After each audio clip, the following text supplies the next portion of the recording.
बिस्मिल्लाहिर्रहमानिर्रहीम। अस्सलाम वालेकुम नाज़रीन, आप यूट्यूब चैनल देख रहे हैं। मैं इमरान खान हूँ। सबसे पहले हम बात करते हैं फील्ड मार्शल आसिम मुनीर साहब के अमेरिका के दौरे की। इस दौरे की ज़्यादा तफसीलात बताई नहीं गई, यानी जैसे दौरे की तफसीलात आती है ना कि फ़लाँ फ़लाँ शहर में जाएंगे, ये इवेंट होगा, इस तरीके से होगा। इस बारे में ज़्यादा चीज़ें आपको मीडिया पर मिलेंगी नहीं, और तफसीलात को तकरीबन खुफिया रखा गया। ये तो पता था कि वो अमेरिका के दौरे पर जा रहे हैं, लेकिन ज़्यादा चीज़ें नहीं पता थी कि उसकी तफसीलात क्या हैं। आप कुछ तफसीलात आई हैं मेरे पास मेरे अपने सोर्सेज से, वो मैं आपके साथ शेयर करता हूँ। उनकी तस्दीक भी हो जाएगी आने वाले दिनों में। एक तो आसिम मुनीर साहब का जो दौरा है ये अमेरिका का, और उसके बाद यूरोप में ब्रसल्स में गालिबन उन्होंने जाना है। अच्छा, इस दौरे में ज़्यादा चीज़ें पब्लिक नहीं की गई, और उसकी जो बड़ी वजह मुझे पता चली है वो ये है कि ओवरसीज़ पाकिस्तानियों के एक एहतजाज का खौफ है, क्योंकि ओवरसीज़ पाकिस्तानी पाकिस्तान के मसाइल के लिए पाकिस्तान की मिलिट्री एस्टेब्लिशमेंट को ज़िम्मेदार समझते हैं, और वो इमरान खान साहब को एक निजात दहिंदा के तौर पे देखते हैं। और इमरान खान साहब रोज़ाना की बुनियाद पे जब भी उन्हें मौका मिलता है तो वो आसिम मुनीर साहब के किरदार के ऊपर तनकीद करते हैं, और इस वजह से ओवरसीज़ पाकिस्तानी आसिम मुनीर साहब के खिलाफ एहतजाज करते हैं। जब वो लंदन गए तो वहाँ पर भी ओवरसीज़ पाकिस्तानियों ने एहतजाज किया। जब वो अमेरिका गए इससे पहले तो वहाँ पर भी ओवरसीज़ पाकिस्तानियों ने एहतजाज किया, और इस मरतबा भी ओवरसीज़ पाकिस्तानियों की एहतजाज की वीडियोस सामने आ रही हैं कि जहां पे ठहरे हैं आर्मी चीफ, वहां पे ओवरसीज पाकिस्तानियों ने एहतजाज किया है। अच्छा, कुछ तफसीलात और हैं, मैं आपको बताता हूं। एक तो प्रोग्राम कैंसिल कर दिया, और वो प्रोग्राम कैंसिल होने की वजह भी ओवरसीज पाकिस्तानी बने। जबकि 8 तारीख को गालिबन, मुझे तारीख में कंफर्म नहीं है, लेकिन ये 8 तारीख है जो मुझे पता चला है, ये कंफर्मेशन भी आ जाएगी। 3 नहायत अहम लोगों ने फील्ड मार्शल हाफिज आसिम मुनीर साहब से मुलाकात से माजरत कर ली। और ये जो 3 अहम लोग थे ये बहुत बड़े बड़े इन्वेस्टर्स हैं, बहुत बड़े बिजनेसमैन हैं जो अमेरिका में रहते हैं और ओवरसीज़ पाकिस्तानी हैं।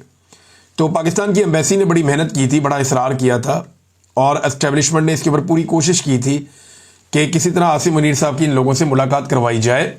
इसकी बैकग्राउंड में कुछ चीज़ें थी, उनमें से 1-2 चीज़ें मैं आपको भी बता भी दूंगा।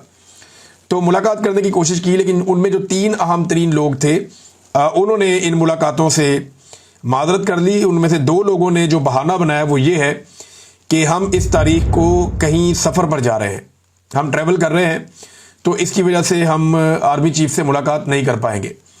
अब ऐसा कभी माजी में हुआ नहीं था। पाकिस्तान के आर्मी चीफ जब भी कभी बैरून मुल्क जाते थे तो तांता बन जाता था मुलाकातों का, और सब उनसे मुलाकात करना चाहते थे, बड़ा इसको काबिल फ़ख्र समझा जाता था। लेकिन इस मरतबा सिचुएशन थोड़ी तब्दील होती हुई है।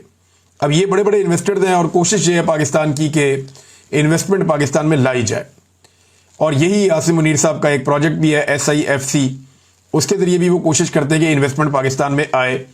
तो शायद ये इसी सिलसिले में मुलाकातें थीं, लेकिन उन्होंने मुलाकात से माजरत कर ली।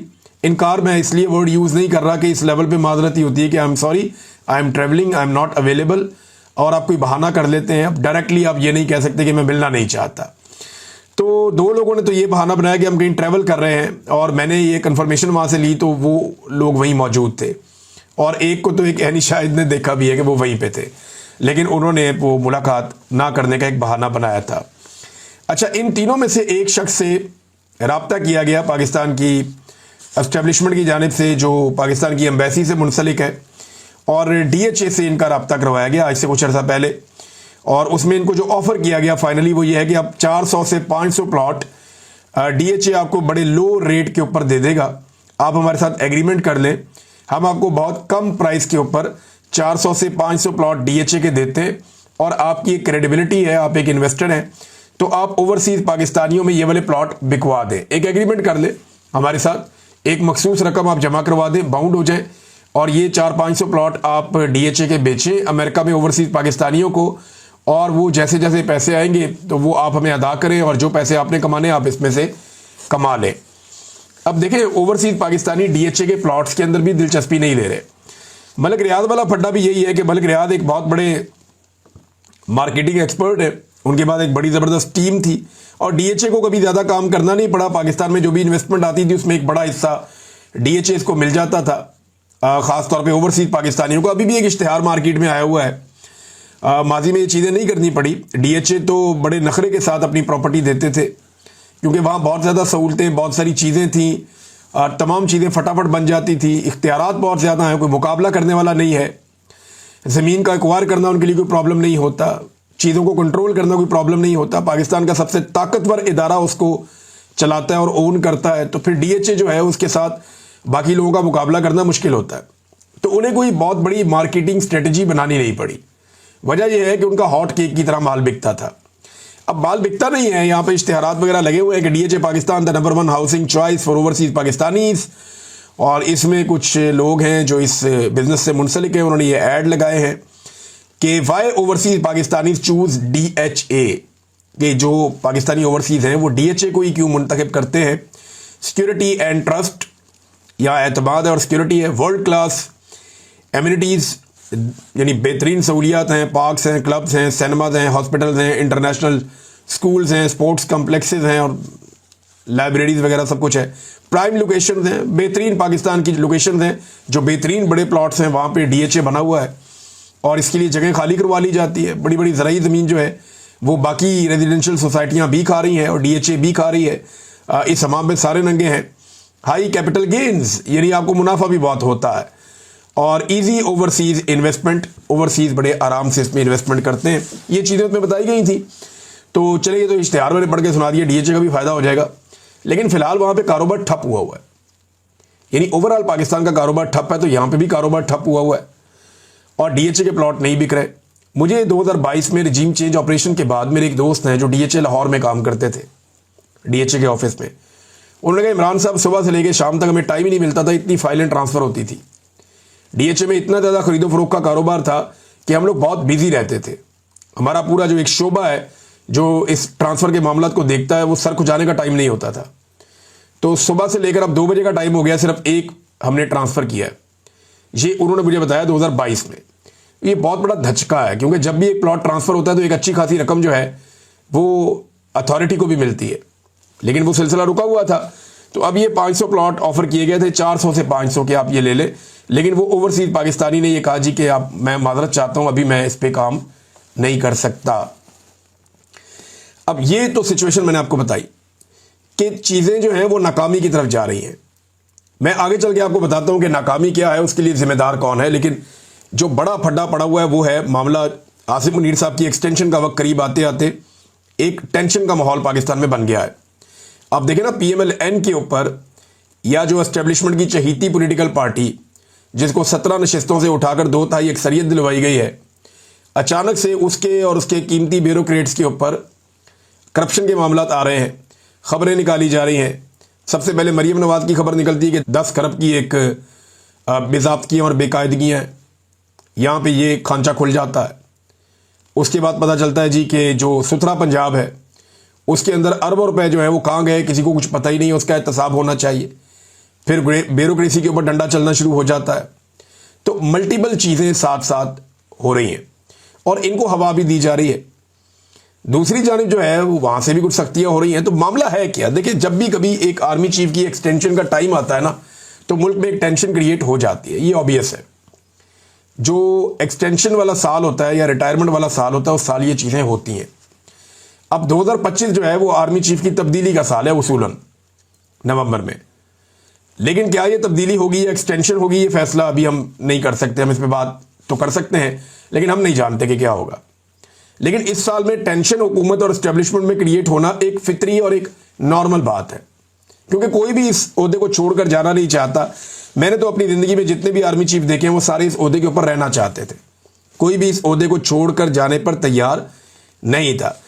चंद सवालात बड़े ज़रूरी है आर्मी चीफ साहब की एक्सटेंशन को लेकर, और वो जवाब हमें, जो कानून साजी की गई है असेंबली में, उस कानून साजी को पढ़ के भी वो जवाब हमें नहीं मिलते। यानी कुछ चीज़ों को इबाम में रखा गया है या उनको पब्लिक नहीं किया गया। जो सर्विसेज चीफ की तकर्री और उनकी मुद्दत मुलाजमत के हवाले से जो बातें कानून साजी में हैं, उसमें अभी तक कोई क्लैरिटी नहीं है हमारे सामने।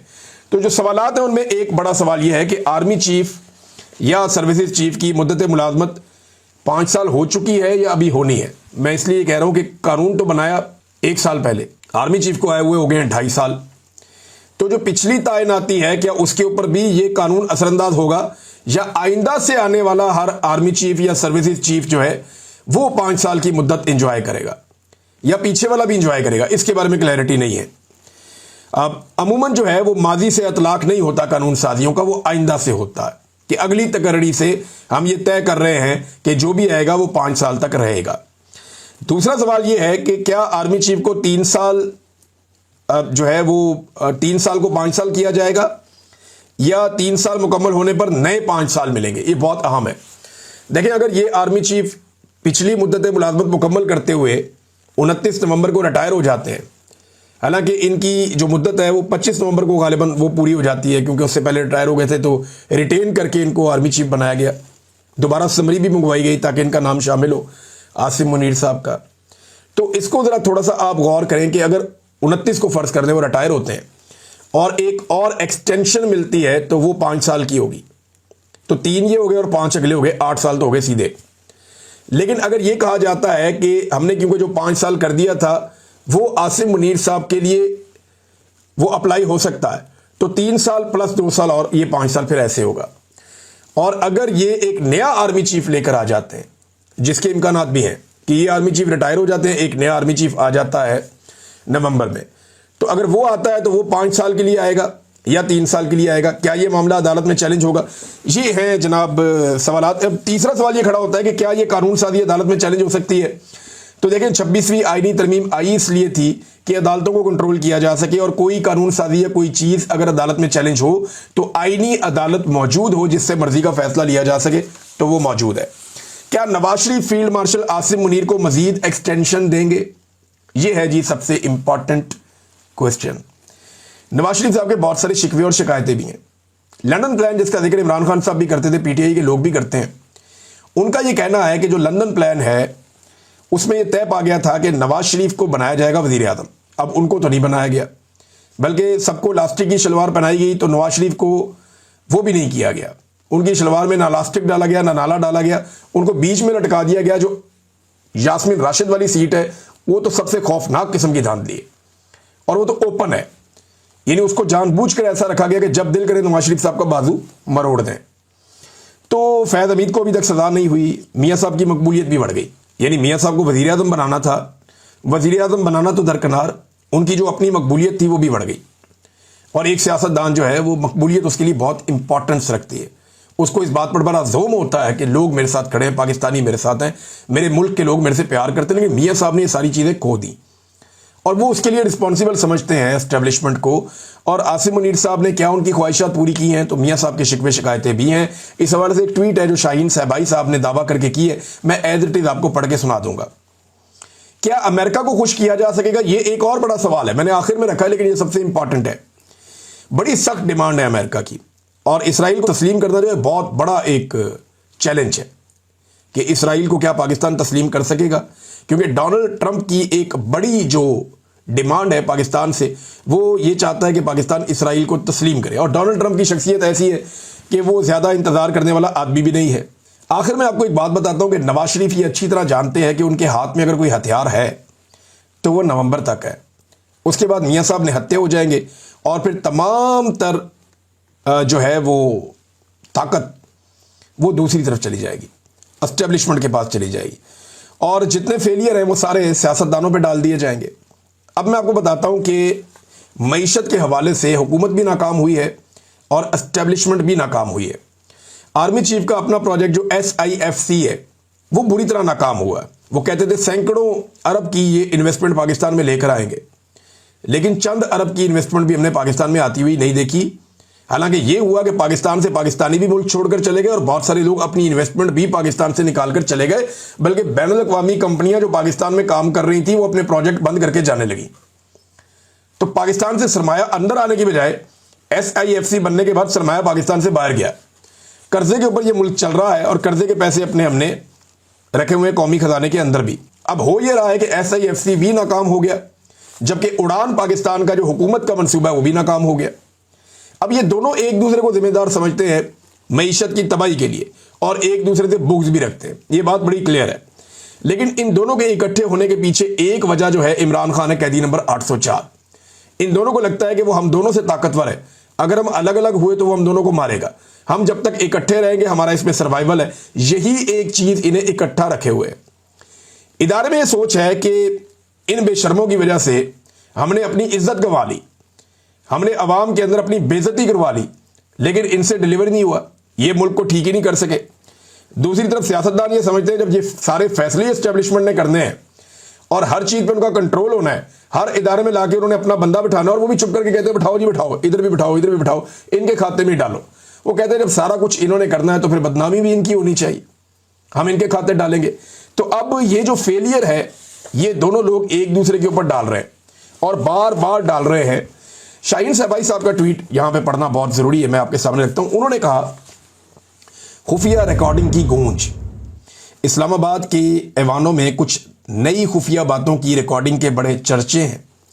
ये बातचीत जरदारी, नवाज शरीफ और कई नून लीग और पीपल्स पार्टी के लीडरों के दरमियान है, जिसमें कहा जा रहा है कि आसिम मुनीर को गालियां भी दी गई।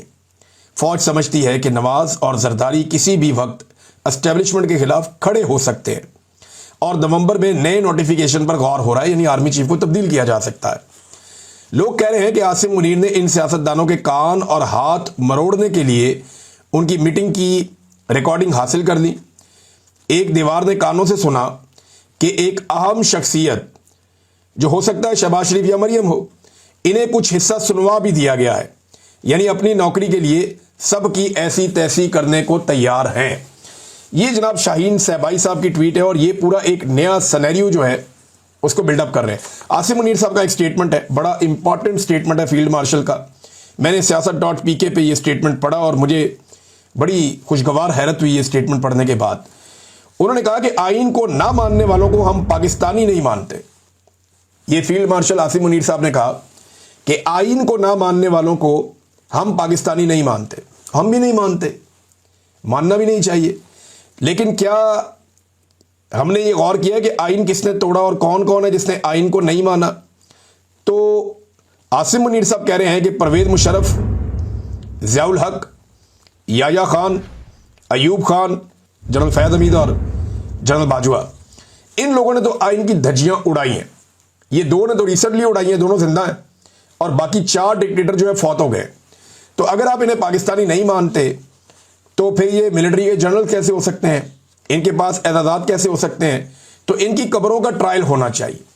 आसिम मुनीर साहब को अगर आईन से हमदर्दी और वो ये कहते हैं कि जो आईन को नहीं मानता मुझे पाकिस्तानी नहीं मानते, तो फिर इन जर्नैलों से इनके टाइटल वापस लिए जाए, इनके कब्रों के ट्रायल किए जाए और दुनिया को बताया जाए कि इन्होंने क्योंकि आईन को रौंदा था, आईन की खिलाफ वर्जी की थी, लिहाजा हमने अपने इदारे से एहतसाब शुरू किया है और 4 डिक्टेटरों को हमने फारिग कर दिया है। और फिर जनरल बाजवा, जिनके बहुत सारे गवाह आज भी मौजूद हैं और वो सारे बताते हैं कि जनरल बाजवा ने सियासत में मुदाखलत की, गैर आईनी हथकंडे इस्तेमाल किए, अपने हलफ को तोड़ा। जनरल फैज ने भी यही किया। तो इन दोनों को भी निशाने इबरत बनाए, जबकि आपका फैसला जो है वो आने वाले कर देंगे, क्योंकि 90 दिन में इलेक्शन कराना भी आईन में लिखा है और इलेक्शन कमीशन भी इसके अंदर फंसेगा क्योंकि उसने 90 दिन के अंदर इलेक्शन नहीं करवाया। ये नाज़रीन इंपॉर्टेंट था, मैंने आपके सामने रख दिया। 2 और खबरें हैं। एक खबर है अहमद बोबक, ये बड़े अच्छे सोशल मीडिया एक्टिविस्ट हैं और इन साहब के ऊपर एक मुकदमा दर्ज कर लिया गया है, इनके खानदान को हरासा किया जा रहा है। मैंने अहमद बोबक साहब को काफ़ी पढ़ा है, यानी ट्वीट अक्सर इनका सामने आता है, मैं पढ़ता हूँ। कभी कोई गैर इखलाकी, कोई गालम गलोच, कोई ऐसी चीज़ ये करते नहीं है। ये तो खबरों पे बात करते हैं, हकायक के ऊपर बात करते हैं। अब ये एक पॉलिटिकल नौजवान है और पॉलिटिक्स करता है और वो एक एक्टिविस्ट है, ह्यूमन राइट्स की बात करता है, खबरों के ऊपर अपना तबसरा करता है, तो दलील से बात करनी चाहिए ना। ये क्या हर चीज़ में आप गोली और डंडा, आपके पास यही हल रह गया है, मुकदमे दर्ज करवा लो, इसको मारो उसको मारो। अगर रियासत यही करती जाएगी कि जो लोग दलील से बात करते हैं उनको दीवार के साथ लगाएंगे, तो क्या सबको आप दहशतगर्द बनाना चाहते हैं? ये अहमद बोबक साहब जो है ये पाकिस्तान में नहीं है, लेकिन इनकी फैमिली को हरासा किया जा रहा है, जो इंतहाई काबिल अफसोस है। दलील का मुकाबला डंडे और बंदूक से करने से अनारकी पैदा होती है और कुछ नहीं होता। दूसरी जानिब नाज़रीन, 6ठा दिन शुरू हो गया, मियां शहजाद फारूक के बारे में कुछ पता नहीं चल रहा। बाकायदा एक वीडियो मौजूद है जिसमें नजर आ रहा है कि मियां शहजाद फारूक के ऊपर टॉर्चर किया जा रहा है पुलिस की जानिब से। पुलिस पहचानी जा रही है, पता चल रहा है कौन है पुलिस वाले। और पंजाब पुलिस ने तो ये कसम खाई हुई है कि उन्होंने नाइंसाफ़ी करनी है। बाकायदा मियां शहजाद फारूक मुख्तलिफ गवाहों की मौजूदगी में गिरफ्तार होते हैं, उनको टॉर्चर करके गिरफ्तार किया जाता है, पुलिस की गाड़ी में डाला जाता है और उनको गिरफ्तार कर लिया जाता है। जो उनके साथ लोग मौजूद थे वो बताते हैं कि जनाब हमारे सामने वो मौजूद थे, उनको वहां से उठाकर लेकर गए और फिर नामालूम अफराद आते हैं और उन्हें ले जाते हैं। अब छठा दिन हो गया, उनके बारे में कुछ पता नहीं चल रहा कि ये शख्स कहां गायब है। जबरी तौर पे गुमशुदगी और लापता करने का एक जबरदस्त केस है ये। अदालत ने अगर इंसाफ देना है, लाहौर हाई कोर्ट में जस्टिस आलिया नीलम साहिबा हैं, अगर वो इंसाफ देना चाहती हैं या इंसाफ में बिलीव करती हैं तो ये क्लासिकल केस है। इस केस को अपने सामने रखें और ये टेस्ट केस है अदालत के लिए। बुलाएं पुलिस वाले को, एसएचओ को भी, आईजी को भी, और उन्हें बुलाकर पूछें कि ये बंदा आप गिरफ्तार करके लेकर गए थे, आपके पास से ये बंदा कहां गया। और वो जो बाकी लोग साथ गिरफ्तार हुए थे उनको बुलाएं और बुलाकर पूछें कि आपके साथ ये बंदा गिरफ्तार होकर पुलिस के पास गया था, इसको वहां से कौन छीन कर लेकर गया और बाहर किसने निकाला था। ये कैसे पॉसिबल है कि एक बंदे को ही गायब कर दिया जाए। यानी ये किसी महज़िब दुनिया में आप सोच भी नहीं सकते। ये मुमकिन ही नहीं है जो पाकिस्तान के अंदर गद मारा जा रहा है। और ये सिलसिला यहां रुकेगा नहीं। ये जितने भी सियासतदान हैं, हुक्मरान हैं, याद रखें कल को इनके बच्चे भी लापता हो जाएंगे और ये फिर रोएंगे उस वक्त, क्योंकि ये आग लगती जा रही है, फैलती जा रही है। इसको रोको सारे मिलकर। ये जबरी तौर पे लापता करने का सिलसिला बंद होना चाहिए। मियाँ अबाद फारूक साहब ने बहुत शोर मचाया अपने भाई के लिए, वो कोशिश कर रहे हैं, लेकिन वक्त हमेशा एक जैसा नहीं रहता। ये जो लोग ये कर रहे हैं